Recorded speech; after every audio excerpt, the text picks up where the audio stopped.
Welcome back to makeabigtraining.com. My name's Rich Sayer. And I'm Stu Hayes. And today we'd like to talk about how to succeed at your business and the importance of knowing the actual problem that you're the solution to. Because let's not forget that if you don't specifically know what the problem your client faces is, you're actually guessing. So how do you go about doing that, Stu? How have you done it in the past?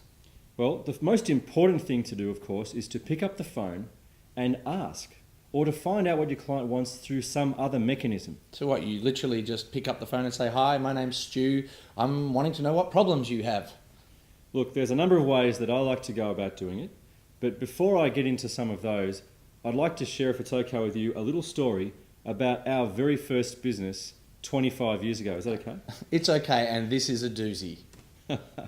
Okay, so first business we ever started was a t-shirt business, and we made t-shirts from the movie Save Ferris. Well, it was from the movie Ferris Bueller's Day Off, and it had Save Ferris across the front of it, but that's an aside.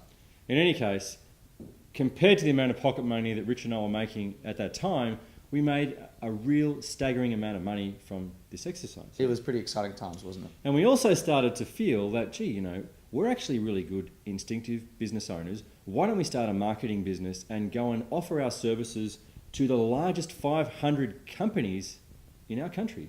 Let's just say our confidence exceeded our competence, and we put ourselves out there, which, I'm proud of, but the results also showed. Yeah, I mean, it's fair to say that neither Rich or I are going to be lying on our deathbed regretting not having taken action at points in our life. In any event, we wrote letters to 500 companies, the 500 biggest companies in this country, and we market researched deeply before we sent them. We did. We had the, at the time, white pages, and we had their address. Yeah. In fact, we didn't even go about finding out who the managing director was.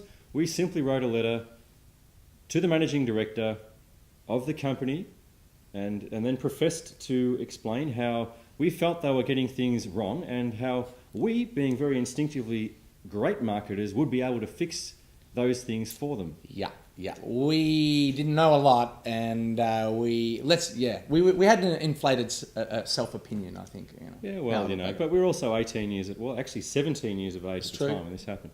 In any event, you'll be surprised to find out that we actually got mail back from a number of the companies we wrote to. We did. We got some responses.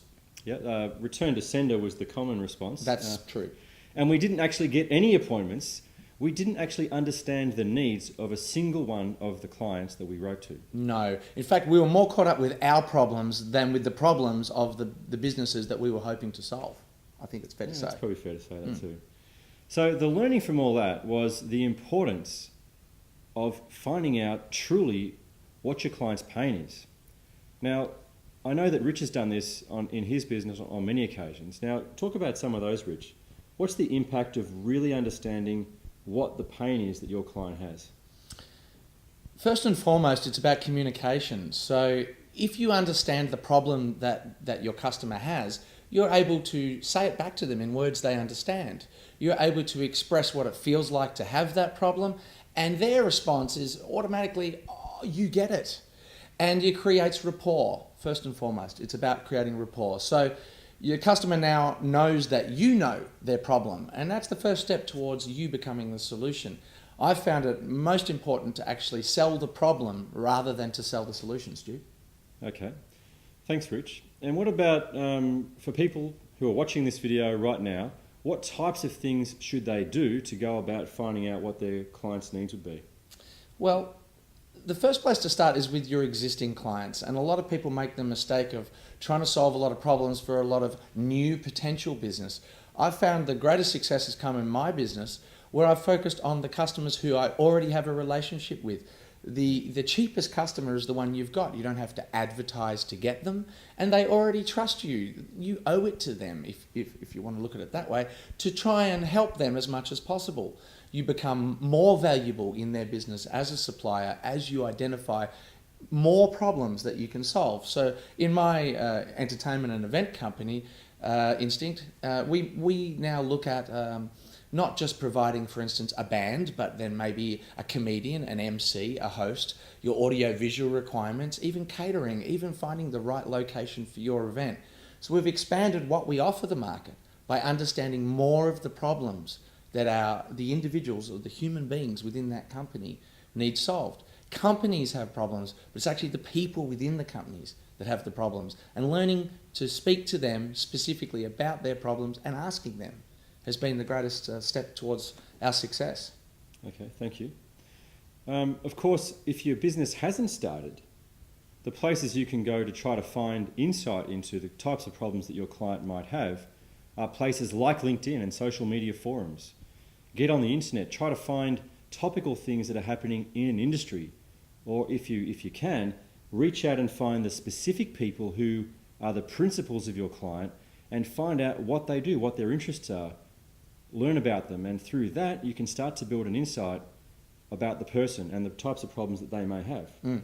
I think, again, whether you're in a business-to-business business or a business-to-consumer business, will determine where you need to spend your time listening.